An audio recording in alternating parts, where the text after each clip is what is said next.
जय हिंद दोस्तों, आप सभी का स्वागत है आपके अपने YouTube चैनल बिहारी मीडियम में। मैं सनी देवल एक बार फिर आपके तय समय संध्या 5 बजे आ गया। जो लोग भी कनेक्ट नहीं हुए जल्दी से आ जाइए। क्लास आज का स्टार्ट करते हैं। हम लोग जीरंड पढ़ रहे हैं, वर्ब का सीरीज। कल आपका वर्ब खत्म हो जाएगा, इसके बाद एक क्लास पार्टिसिपल, उसके बाद क्लास खत्म। चलिए, जीरंड का कुछ टॉपिक बच गया है। कल रूल हम पार्ट 1 पढ़ा था, आज इसको कंप्लीट करेंगे। तो हम लोग जीरंड देख चुके थे रूल 2 तक, आज रूल 3 देखेंगे। हम लोग जीरंड का मतलब समझे थे V1 प्लस INT। जो लोग भी नए स्टूडेंट्स जुड़े हैं या नए विद्यार्थी आए हैं, उनसे विनम्र निवेदन है कि वो जाकर पहले प्लेलिस्ट बना हुआ है कंप्लीट इंग्लिश के नाम से, वहां से जाकर देख लीजिए। और डिस्क्रिप्शन बॉक्स में भी लिंक दिया हुआ रहता है, वहां से भी जाकर आप लोग देख सकते हैं, अन्यथा ऊपर स्क्रीन पर भी आप देख सकते हैं। तो विलंब न करिए। चलिए आते हैं हम लोग। Use gerund after this phrases. देखिए, इन फ्रेजेस के बाद, दिस दोस्त के बाद हमेशा पूरा, इन फ्रेजेस के बाद आप हमेशा जीरंड का प्रयोग करते हैं। कुछ ऐसे फ्रेज होते हैं जिनके साथ फिक्स होता है कि हम यही प्रयोग करेंगे, अन्यथा दूसरा चीज प्रयोग नहीं कर सकते। वो क्या क्या है उसको समझते हैं। आपका ये फ्रेज होता है no good, no use, no point, no worth, some use, much use, any use. इसका कोई खास मतलब नहीं होता। जो आप समझ नो गुड, ये आपके लिए उचित नहीं है। एग्जाम्पल के माध्यम से समझते हैं। It is no good to talk to him. यह सही नहीं है कि आपसे बात किया जाए। यह सही नहीं है कि आपसे बात किया जाए। इसका यही मतलब होता है इट इज नो गुड। देखिए, जैसे ही no good, no point, any use, some use आ गया, तो इसके बाद आप हमेशा जीरंड का प्रयोग करिएगा। इस बात को हमेशा ध्यान रखिएगा। इसके बाद जब भी कोई वर्ब आएगी तो वो जीरंड फॉर्म में ही आएगी, इन्फिनेटिव फॉर्म में नहीं आएगी। यही ये रूल कहता है और यही ये रूल से समझना है। ये फिक्स होता है, ये चीज ध्यान रखिएगा। और फ्रेज जो होता है वो फिक्स होता है। फ्रेज से अगर कोई क्वेश्चन बनाता है तो वो फिक्स होता है। It is no good to talk to him नहीं होगा, it is no good talking to him होगा। क्या होगा मेरे पास? Talking to you. कोई भी चीज हो सकता है, मगर इसके बाद जब भी आएगी मेरे भाई जीरंड ही आएगी, कोई दूसरा वर्ब की फॉर्म नहीं आ सकती। यहाँ पर इन्फिनेटिव का प्रयोग नहीं करेंगे। There was no point. अब यहाँ पर देखिएगा, नो गुड से पहले भी की फॉर्म आ रही है, नो पॉइंट से पहले यहां भी आ रही है, यहां भी आ रही है। तो ये जो some use, any use, no use है, ये किसी ना किसी हेल्पिंग वर्ब के माध्यम से ही आएगी और वही हेल्पिंग वर्ब मेन वर्ब की काम करेगी। साम वगैरह कैसा है थोड़ा सा बताइए तो जल्दी से। लाइक कर दीजिए, शेयर कर दीजिए दोस्तों वगैरह में, जितना भी आप कॉन्टेक्ट लिस्ट है सब में शेयर करिए, तभी तो बात बनेगी। चलिए देखिए, तो ये हेल्पिंग वर्ब के माध्यम से ही आएगी। There was no point to return now. यहाँ पर कोई मकसद यानी कोई मुद्दा ऐसा नहीं है कि आप यहाँ से रिटर्न हो सके। तो there was no point to return नहीं, इस टू को काट कर रिटर्न में आप क्या लगा दीजिए? ING लगा दीजिए। तो there was no point returning now. यहाँ से लौटने का अब कोई मकसद नहीं है, कोई मुद्दा नहीं है, कोई बात नहीं है। यही इसका मतलब हो गया। Next example, is there any use buying this plot. 3 नंबर एग्जाम्पल में एक छोटा सा मिस्टेक हम किए हैं, थोड़ा सा आपको कमेंट करके बताइए वो मिस्टेक क्या है। इज देयर एनी यूज, क्या इस बिल्डिंग, इस प्लॉट को खरीदने का कोई मकसद या कोई यूज है कि नहीं, यही इस बात को कर रहा है। तो आप हमेशा देखिएगा, जैसे ही दिस दोस्त के बाद प्लूरल आता है, यहाँ पर भी दिस दोस्त के बाद प्लॉट नहीं प्लॉट तो होगा, क्या होगा? प्लॉट। और इंट्रोगेटिव सेंटेंस है तो यहाँ पर अंत में क्वेश्चन मार्क। ये 2 चीज हमेशा ध्यान रखिएगा। Is there any use buying this plot? Next example, there is some use to follow the lockdown. यहाँ पर नियम को अगर पालन करते हैं तो कुछ ना कुछ जरूर उसका उपयोग है, जो कि लॉकडाउन। तो सम यूज टू फॉलो नहीं मेरे भाई, फॉलोइंग होगा। क्या होगा? क्योंकि निम्नलिखित फ्रेज के बाद आप हमेशा जीरंड का प्रयोग करते हैं। क्या चीज का प्रयोग करते हैं? जीरंड का। इस चीज को आप हमेशा कंसीडर करिएगा, याद करिएगा, कोई समस्या नहीं होगा। तो ये रूल है, ये आपको थोड़ा बहुत देखना ही होगा, याद करना ही होगा। आप इसको प्रैक्टिस के माध्यम से याद करिए, कैसे भी याद करिए, 2 बार 3 बार देखिए, मगर रखिएगा नहीं। चलिए नेक्स्ट एग्जांपल है, use gerund after any preposition except about.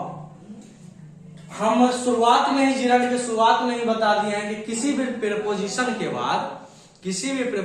बाद आप सिर्फ जिरंड का प्रयोग करते हैं। किस चीज का प्रयोग करते हैं मेरे भाई? जिरंड का प्रयोग करते हैं। तो किसी भी प्रीपोजिशन के बाद सिर्फ जिरंड का प्रयोग करना, उसके बाद इन्फिनिटिव नहीं आ सकता है, सिवाय अबाउट के। अबाउट एक ऐसा प्रीपोजिशन है, देखिए अबाउट के बाद इन्फिनिटिव भी आता है और जिरंड भी आता है। बस समस्या ये हो जाता है, बस फंक्शन बदल जाता है। वो फंक्शन क्या बदलेगा अभी हम बताते हैं, तो सीधा सा समझिएगा। अगर अबाउट प्रीपोजिशन है तो थोड़ा सा रुक कर बनाना, एक्सेप्शन कुछ होता नहीं है, बस रुकना है 1 सेकेंड में। She kept on disturbing the class, वह क्लास को डिस्टर्ब करने में लगातार है। तो इसमें कोई कथा मर्म नहीं है, आप लोग खुद समझदार है। ऑन प्रीपोजिशन है, ऑफ प्रीपोजिशन है, आफ्टर प्रीपोजिशन है, ऑन, इंसिस्टेड ऑन।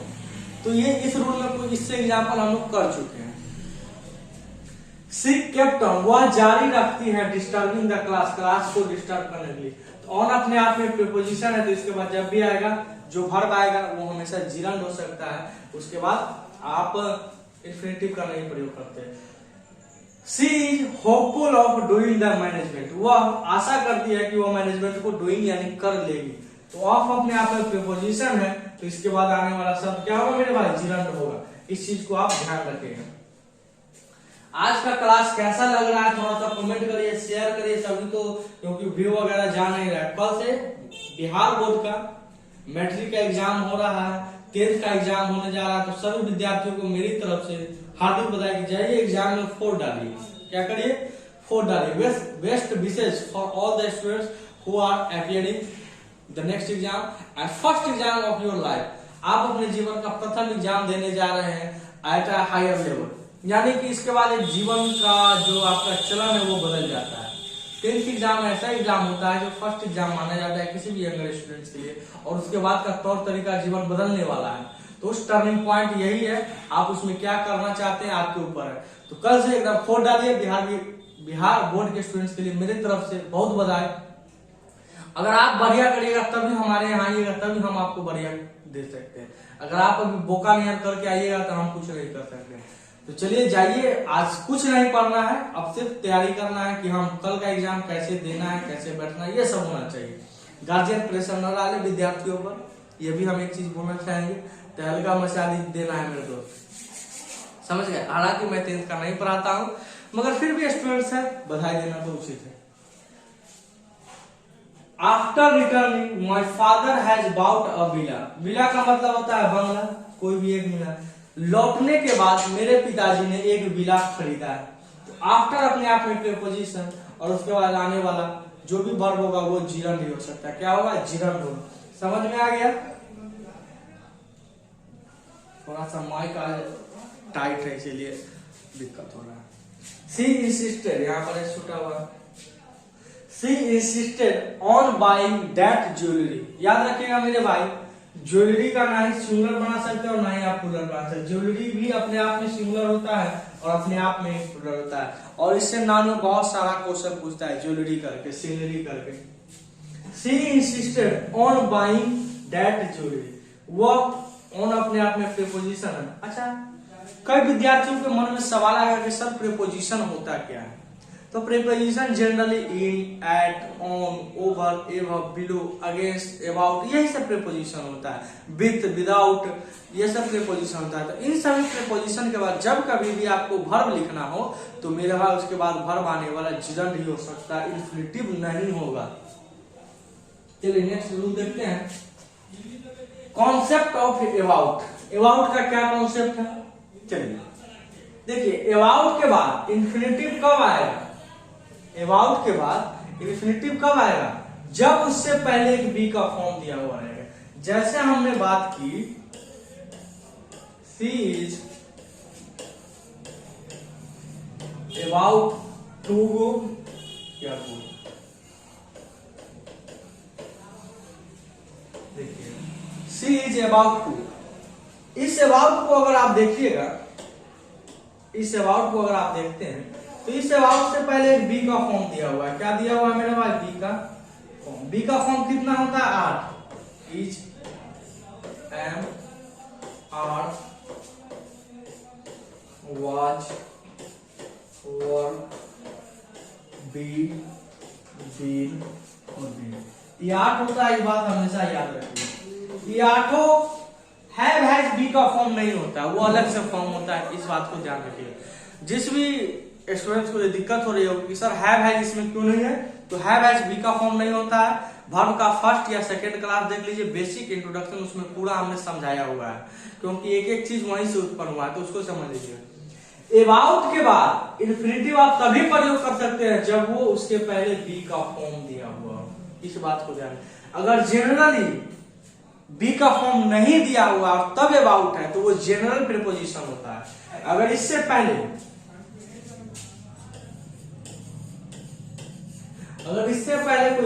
कोई भी वर्ब हो तो वो जनरल प्रीपोजिशन होता है, ये जनरल प्रीपोजिशन, बस यही है जनरल प्रीपोजिशन।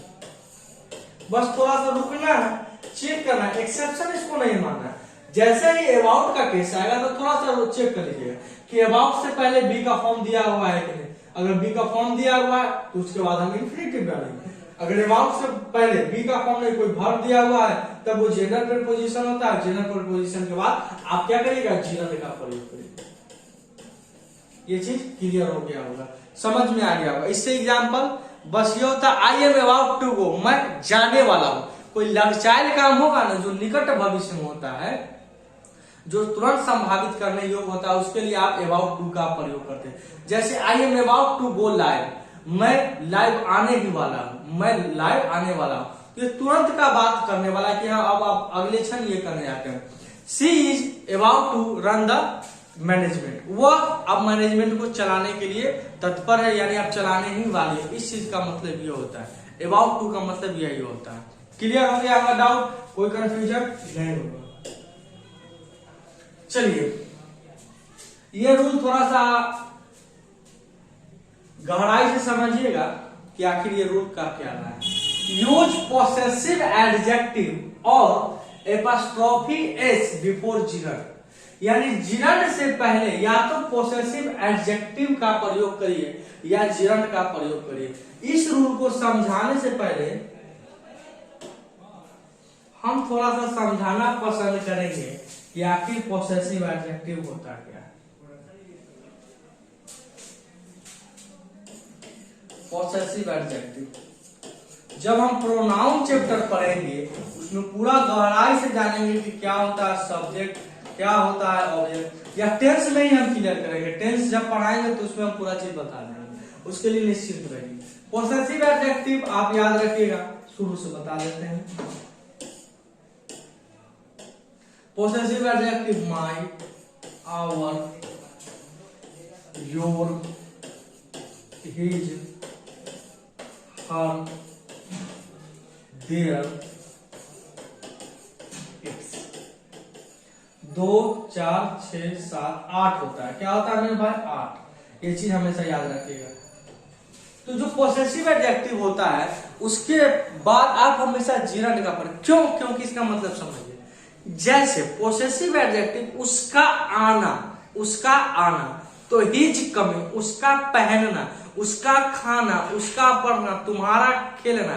कभी कभी कहते हैं ना तुम्हारा खेलना मुझे पसंद नहीं है, I don't like your play, मुझे आपका खेल पसंद नहीं है। तो यही चीज होता है, योर खेल या पोसेसिव या एपॉस्ट्रोफी है। अगर नाम आ गया रवि का खेल, मुझे रवि का खेल पसंद नहीं आता, तो वो पोसेसिव एडजेक्टिव नाउन का एक रूप ले लेता है, नाउन चैप्टर बीच में आ जाता है। इस चीज को ध्यान रखिएगा। इसीलिए इसके बाद जिरन, जैसे कहते ना तुम्हारा खेलना मुझे पसंद नहीं है, मुझे महेंद्र सिंह धोनी का क्रिकेट पसंद नहीं आता, मुझे महेंद्र सिंह धोनी का क्रिकेट बहुत पसंद आता है।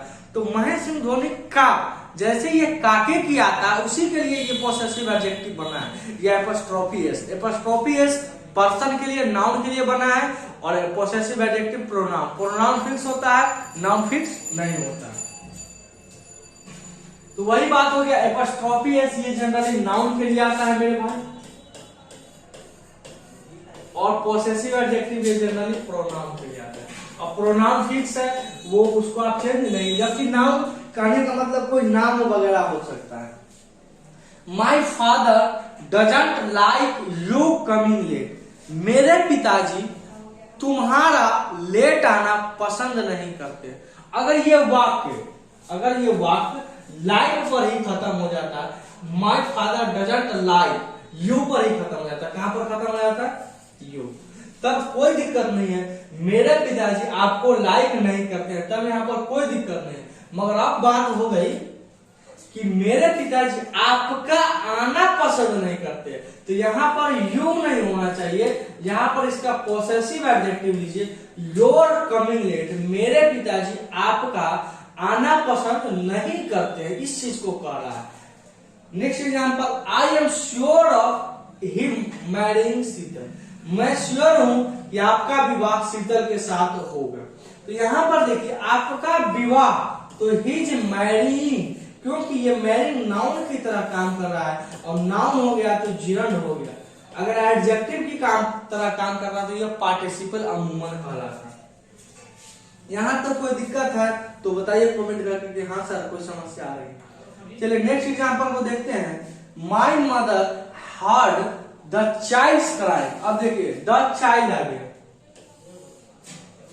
तो ये नाउन हो गया। तो यहां पर आप पॉसेसिव एडजेक्टिव नहीं लगा सकते क्योंकि वो प्रोनाउन के लिए आता है, और यहाँ पर नाउन आ गया तो वहां पर तो एपॉस्ट्रोफी एस लगाया जाता है। और ये ध्यान रखिएगा, एपॉस्ट्रोफी एस पर्सन के लिए, और इसी का नेक्स्ट रूल है वो पढ़ाएंगे जिसमें पर्सन ना कोई नॉन लिविंग थिंग हो, तो नॉन लिविंग थिंग में नहीं लगाते हैं जबकि लिविंग थिंग में लगाते हैं, बस ये याद रखिएगा। My mother heard the child crying. मेरे माताजी ने बच्चे को रोने का आवाज सुना। क्या किया? सुनाई दिया, सुनी। तो किसका सुना? बच्चे का रोना या बच्चा को ना। अगर हम बोले मेरे माताजी बच्चा रोना सुनी, क्या सुनी? बच्चा का रोना सुनी या बच्चा सुनी। तो शब्द का बहुत ही बड़ा खेल होता है मेरे भाई। शब्दों का ही प्रयोग है जो आपको महान बनाता है। कब क्या शब्द बोलना है, अगर इस चीज को जान लिया जाए, समझ लिया जाए, बूझ लिया जाए तो कभी कोई समस्या ही ना हो।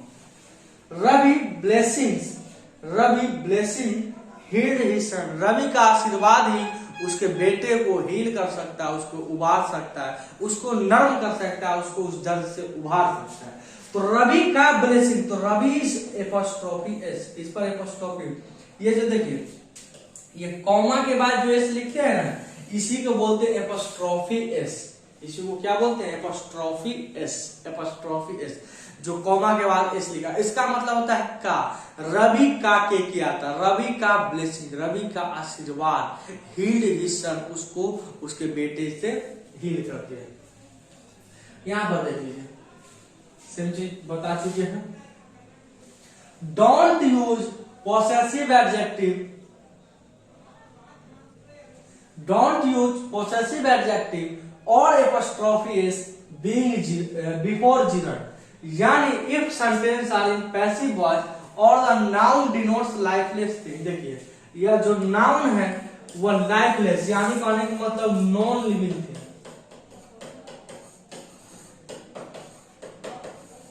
अगर बात नॉन लिविंग थिंग की होगी तब एपॉस्ट्रोफी एस नहीं लगाना है, तब अपने आप में सही है। वहां पर भी का ही मतलब आता है, मगर वो सही है। वो का non living thing, non living thing. और इस वाले एग्जांपल में मेरे भाई यहां पर समझिएगा, रवि, रवि जिंदा है, कोई व्यक्ति है, वो किसी व्यक्ति की बात कर रहा है। चाइल्ड, चाइल्ड क्या है? चाइल्ड बच्चे का बात, तो ये नाउन है, ये नाउन की बात कर रहा है। और हिज प्रोनाउन, तो ये लिविंग और नॉन लिविंग की बात ही नहीं करेंगे, ये प्रोनाउन हो गया। हम बात कर रहे हैं नाउन। अगर नाउन जिंदा व्यक्तियों के लिए होगी, अगर नाउन सजीव व्यक्तियों के लिए होगी तब एपॉस्ट्रोफी एस लगाना है। अगर नाउन नॉन लिविंग थिंग की होगी, निर्जीव व्यक्तियों के लिए होगी, तब एपॉस्ट्रोफी एस नहीं लगाना है, बस याद रखिए। वही बात कर रहा है। द नाउन डिनोट्स,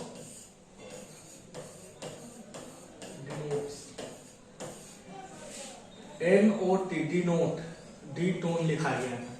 चलिए अगर पैसिव वॉइस, और दूसरा भी बात कर रहा है, अगर सेंटेंस पैसिव फॉर्म में हो या नाउन लिविंग या नॉन लिविंग, ये तो समझ में आ गया। पैसिव समझिए, पैसिव कोई भी सेंटेंस कब हो सकता है? जब बी की एक फॉर्म होगी और उसके बाद वर्ब का तीसरा रूप हो। जब कभी भी बी का एक फॉर्म नजर आए और उसके बाद वर्ब का तीसरा रूप नजर आए तो वो वक्त अपने आप में पैसिव वॉइस होती है।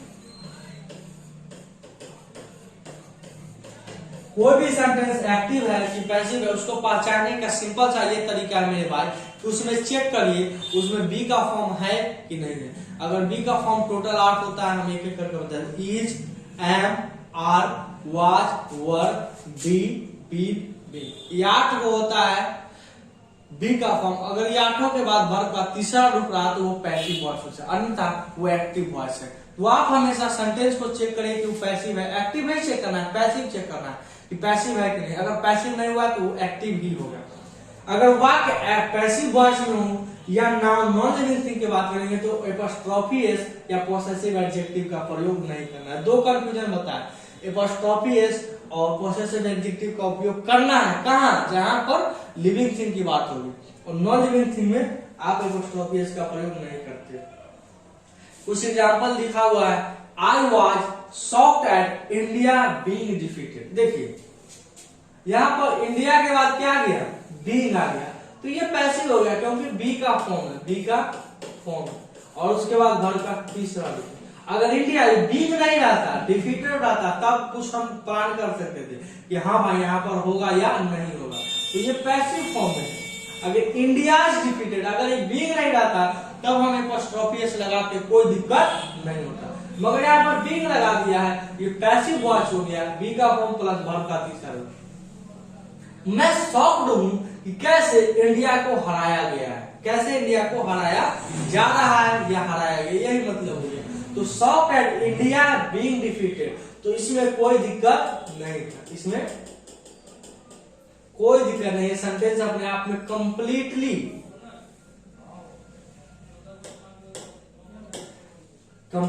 सही था, क्योंकि यहाँ पर बीइंग लगा हुआ है और वर्ब थ्री, यहाँ पर बी का फॉर्म है और उसके बाद वर्ब थ्री, इसीलिए वाक्य पैसिव हो, तो ये सही है। क्यों हम यहाँ पर इंडिया के बाद एपोस्ट्रोफी एस नहीं लगा, क्योंकि इसके बाद बी का फॉर्म है verb three. There is no fear of planes coming late, there is no fear, यहाँ कोई भय नहीं है कि प्लेन लेट से आए। तो प्लेन नॉन लिविंग थिंग होता है, ये नाउन की बात करता है। देखिए शांति से रहो ना, प्लेन्स कमिंग लेट, तो यहाँ पर एपोस्ट्रोफी एस का प्रयोग गलत है, क्योंकि there is no fear of plane coming late, यहाँ पर कोई डर नहीं है कि प्लेन आपका लेट आता है। क्यों, क्योंकि plane non living thing, plane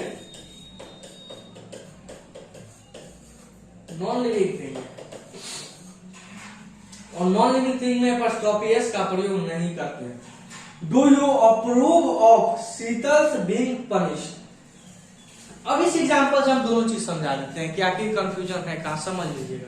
देखिए डू यू अप्रूव ऑफ, यहाँ पर समझिए अप्रूव ऑफ प्रीपोजिशन है शीतल, यहाँ पर शीतल तो नाम आया है, नाम आया है, एपोस्ट्रोफी एस भी ठीक है, मगर देखिएगा अगर ये बीइंग नहीं होता, कुछ देर के लिए बीइंग को भूल जाइए, सिर्फ पनिश को हम कुछ देर के लिए बीइंग को मिटा देते हैं। Do you approve of Sheetal's punish, तब अब ये सही है, बस यहां पर हम क्या कर देते हैं, देखिए शीतल पनिशिंग कर देते हैं। क्यों, क्योंकि बाद हमको चाहिए जीरा, मगर यहाँ पर देखिएगा शीतल पनिश, तो इधर हमारा यहाँ बनता है, हम एक बी की फॉर्म जोड़ दे, क्या जोड़ दे, बी की फॉर्म जोड़ दे, तो ये पैसिव वॉइस बन गया, और पैसिव वॉइस में एपोस्ट्रोफी एस का प्रयोग नहीं करना है, नहीं करना है। अगर यही जनरल सेंस में रहता तो शीतल पनिश, इधर यहां से बनता है, गलती यहां से एग्जामिनर क्वेश्चन ये देता शीतल पनिश, तब वहां पर सुधार करते, या तो उसको पनिशिंग कर दीजिए या फिर शीतल के बीइंग पनिश कर दीजिए, तब दोनों सही है, दोनों में कोई गलती नहीं है। यहाँ तक कंफ्यूजन सही हो गया, कोई दिक्कत होगा तो कमेंट करके बताइए कहां से दिक्कत होगा। चलिए देखिए यहाँ पर इंफिनिटिव और जिरंड का रूल आ गया, कहने का मतलब ये हुआ मेरे भाई कि हमने जिरंड को समाप्त कर दिया, जितना भी जिरंड से एग्जाम्पल्स रूल वगैरह बन सकते थे हमने सबको कवर कर लिया, इन्फिनिटिव भी पढ़ लिया, जिरंड भी पढ़ लिया। अब जिरंड और इन्फिनिटिव कुछ ऐसे वर्ब्स होते हैं, कुछ ऐसे क्वेश्चंस होते हैं जहां पर इन्फिनिटिव का भी प्रयोग होता है और जिरंड का भी प्रयोग होता है, तो वो स्पेशल केस होता है, वही स्पेशल केस हम यहाँ पर बताने जा रहे हैं। स्पेशल केस क्या है उसको देख लीजिए, इन्फिनिटिव एंड जिरंड, हमने लिख दिया इन्फिनिटिव और जिरंड दोनों लिख दिया है, कहीं भी कोई दिक्कत नहीं होनी चाहिए। Use infinitive and gerund after these following verb. In verb के बाद इन्फिनेटिव और जिरंड दोनों का प्रयोग करना है। इन वर्ब के बाद इन्फिनेटिव और जिरंड दोनों का प्रयोग करना है। क्या है उसको देख लीजिए। Begin, can't read, can't bear, cease का मतलब होता है रोकना, कमेंस का मतलब होता है शुरू करना, कंटेंट का मतलब होता है जारी रखना, इंटेंट का मतलब होता है इरादा। यहां तक क्वेश्चन। तो इन सभी वर्ब के बाद आप इन्फिनेटिव प्रयोग करिए या जिरंड प्रयोग करिए, उससे कोई फर्क नहीं पड़ता। एग्जाम्पल आज का आपका होमवर्क रहा, क्या रहा है मेरे भाई? आपको कमेंट करके 10 एग्जाम्पल इससे बनाना है। किससे? इस रूल से। बस अब कैसे बनाते हैं हमको नहीं पता, आपको कमेंट करके। हम इसलिए नहीं एग्जाम्पल करा रहे हैं क्योंकि अब बहुत चीज हम पढ़ा दी। आप इन्फिनेटिव और जिरंड दोनों में से कहीं से लीजिए, 10 एग्जाम्पल उठाकर हमको रख लीजिए, हमको कोई दिक्कत नहीं है, मगर वर्ब यही रहना चाहिए। इन सभी वर्ब के बाद आप इन्फिनेटिव और जिरंड दोनों चीज का प्रयोग कर सकते हैं, इसमें कोई दो मत नहीं है। इसका एग्जाम्पल आप खुद करिए, क्योंकि कभी कभी अपने ऊपर नहीं आप लीजिएगा तब आप महान नहीं बन सकते। Ruler, allow, advice, forbid, permit, ये भी कुछ ऐसे वर्ब्स होते हैं, कुछ ऐसे वर्ब्स जिसके बाद इन्फिनेटिव और जिरंड आता है। अगर इसके बाद डायरेक्ट कोई वर्ब लिखना हो तो जिरंड का प्रयोग करें। अगर इसके बाद टू प्लस पर्सन आ गया तब आप लिखिए इन्फिनेटिव।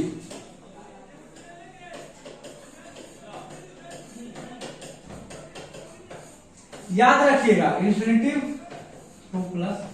अगर इसके बाद अलाउ, एडवाइस, फॉरबिड, परमिट, इन सभी के बाद आप इन्फिनेटिव का भी प्रयोग करते हैं और जिरंड का भी प्रयोग करते हैं। इस चीज का ध्यान रखिएगा, कहाँ इन्फिनेटिव कहाँ जिरंड, उस चीज को ध्यान रखिएगा। जैसे देख लीजिएगा, टू पर्सन कहने का मतलब हम सीधा सा समझा देते हैं, यहाँ पर ऑब्जेक्ट होगा। क्या होगा? अगर अलाउ, एडवाइस, फॉरबिड, परमिट के बाद अगर कोई ऑब्जेक्ट आ रहा है तो उसके बाद इन्फिनेटिव का प्रयोग करेगा। अगर इसके बाद ऑब्जेक्ट नहीं है, डायरेक्ट वर्ब है, तब आप जिरंड का प्रयोग करते हैं। यही रूल होता है और इतना ही है। अब आपका इन्फिनेटिव जिरंड दोनों समाप्त हो गए। बात रही एग्जाम्पल, तो इसका एग्जाम्पल हम क्वेश्चन में करेंगे और कुछ एग्जाम्पल आप खुद कमेंट करके बताइए। मैं एक हिंट दे देता हूं, आई अलाउ हिम टू, मैं उन्हें अलाउ करता हूं कि जाइए, और आई अलाउ गोइंग। देखिए यहाँ पर हिम ऑब्जेक्ट है, इसीलिए इसके बाद इन्फिनेटिव, यहाँ पर कुछ नहीं इसीलिए अलाउ के बाद जिरंड। तो इन चार verb allow, advice, forbid, permit, इसके बाद इन्फिनेटिव का भी प्रयोग करते हैं और जिरंड। जिरंड कब आएगा? जब डायरेक्ट कोई वर्ब आ जाती है। अगर ऑब्जेक्ट आ गया तब इन्फिनेटिव। अब हम एगो रामबाण बताते हैं जहां पर आपको गलती नहीं, कभी दिक्कत नहीं होगा। वो क्या सो सुन लीजिएगा प्यार से। अगर ऐसा वर्ब, कोई ऐसा वर्ब जिसके बाद इन्फिनेटिव भी आया है और जिरंड भी आया है, जहां पर आप कंफ्यूज हो, तो सिंपल सा समझ लीजिए कि अगर उसके बाद जिरंड आ गया, अगर उसके बाद कोई ऑब्जेक्ट आ गया तब इन्फिनेटिव देना है। अगर ऑब्जेक्ट नहीं है तो जिरंड। आंख मूंद कर मारिए, कभी आपका गलती नहीं है। अगर कोई भी वर्ब अगर उसके बाद ऑब्जेक्ट आ गया तो समझिएगा कि ऑब्जेक्ट के बाद ज्यादातर में 90% या 99% में इन्फिनेटिव। अगर उसके बाद ऑब्जेक्ट नहीं है तो जिरंड का प्रयोग करना। अभी तक जितना रूल पढ़ा है उसमें देख लीजिएगा, अगर इन्फिनेटिव जिरंड आया है तो उसके बाद ऑब्जेक्ट दिया गया है। इन्फिनेटिव जिरंड दोनों आएगा तो उसके बाद ऑब्जेक्ट भी आएगा। इस चीज को ध्यान रखिएगा। तो चलिए, आज का क्लास कैसा लगा हमें कमेंट करके बताइए। आपका इन्फिनेटिव जिरंड कंप्लीट हुआ।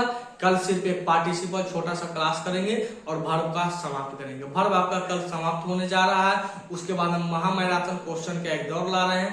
पूरा क्वेश्चन सेट हो चुका है, बस आप लोग का इंतजार है कि कैसे उस क्वेश्चन को करते हैं। लंबा क्लास चलेगा, जब तक पूरा क्वेश्चन हम नहीं बताएंगे टोटल क्लास चलते रहेगा। तो ये टोटली डिपेंड आप पर है कि वो कैसे डील करते हैं। और एक चीज, जितना भी हमें हम तक पढ़ा है सब एक वीडियो में कंपाइल करके एक पूरा लॉन्ग वीडियो भी डाल देंगे, ताकि जो वीडियो पूरा देखना चाहते हैं वो भी समझ जाए। तो चलिए, हम लोग मिलते हैं नेक्स्ट वीडियो में। तब तक हमको इजाजत दीजिए। आप एंजॉय करते रहिए, मजे करते रहिए। मिलते हैं हम लोग नेक्स्ट वीडियो में। धन्यवाद।